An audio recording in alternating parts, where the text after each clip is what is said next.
turn on your notification bell. You will still get those information you are looking for. Thank you. Northern presidential candidate is best for the Igbo. Advice assures the Southeasterners.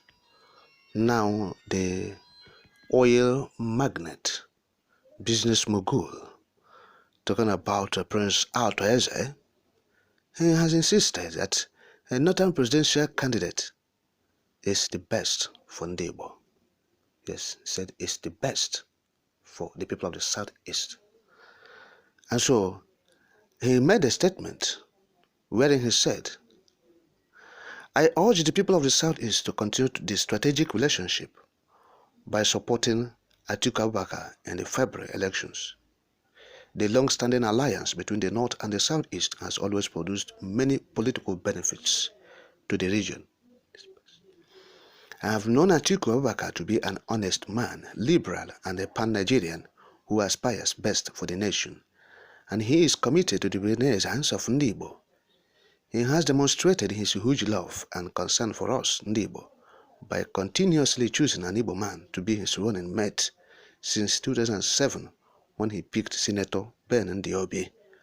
Again in 2019 when he picked Peter Obi, and now Ifeanyi Okowa, an Igbo man from Delta State. He was willing to scale back his ambition if the ticket was microzoned to the southeast. Only Atiku Abubakar agreed to such terms. That's the statement of Altoeze. And now what are we not talking about? Altoeze is trying to tell the Southeast to vote for Atiku Abubakar, a Fulani man. You see what we have been saying about this country. These political Ediabanis, they have no ethnicity, they have no religion.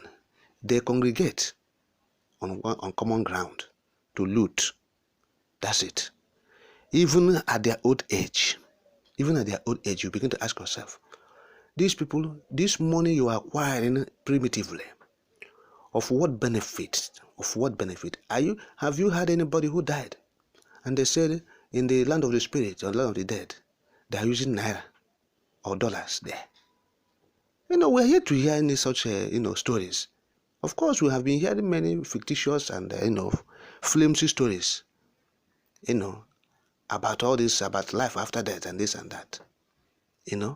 People will stay, they will conjure things, they imagine things, and they will say it. Oh, but we have not heard about people who are using money, naira, dollars, in the land of the dead or the spirits.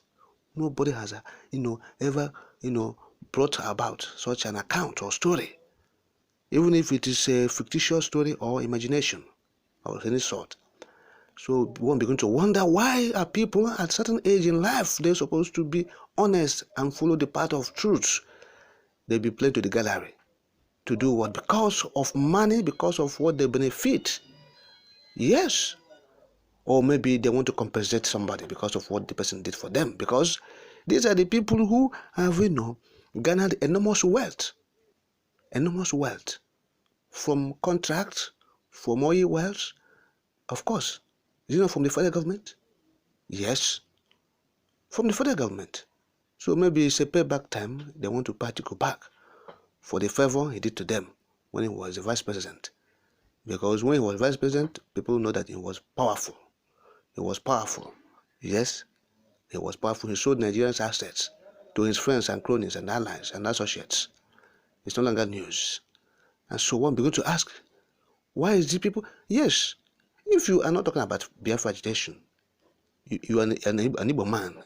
For one reason or the other, you are not saying it. You are not in support of Biafra. Because we know that out of 50 million Igbos, or over 50 million Igbos, there'll be one or two who disagree. Yes.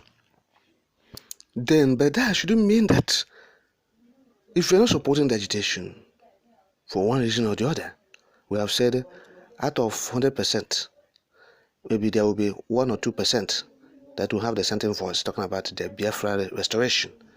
Then you are not telling us that as your brother is contesting for the election, you said you have seen not just your brother, this is not just your brother, you have seen the plight of the Igbo in Nigeria. You have seen the plight of the Igbo. You have seen the plight of the Igbo since 1967, okay, up until this moment. And you are saying, Atiku, Fulani man should come and govern again. You have seen the plight of Nigerians. Even if you are among the 1% that said they will not support Biafra agitation in the Biafra land, now you are telling us to go and vote for a Fulani man. You are telling us to go to the north. Which alliance do you have with the north? In 2015, do you have any alliance with them? Which kind of alliance is that? You see?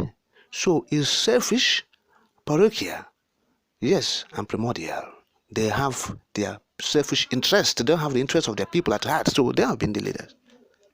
So, having seen the plight of the people of the Southeast, you now see someone who is a billionaire.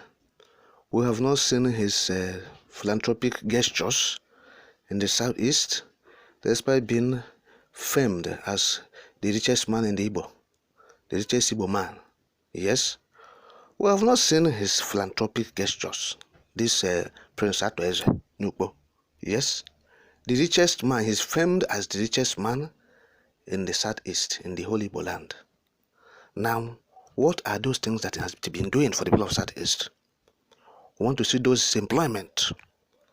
Yes, want to see him where he have assisted the states, states, or communities. Let's just say state, because these governors, if you give them money, they will misappropriate them.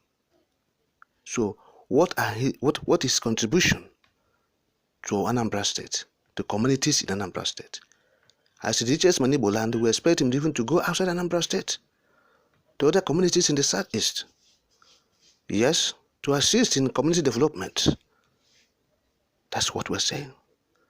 When things happen like disasters, fire, outbreaks, we expect such a person to go and donate relief materials to assist victims in the Southeast. That's the only way you will say things. People begin to believe and follow you. Show leadership. When things happened against the people of Southeast in the North, they are being killed, they are being pursued. You come and wade in, you bring relief, you speak to government, you speak to the people. You defend the people. That shows you a leader. Know that when you begin to amass wealth and you become so stupidly wealthy, and you now, in your cozy place, you now tell the people of Southeast, you vote for Atiku Abubakar. That's where our interest, not our interest, your interest lies. Have to be explicit. Tell us that this is where your interest lies.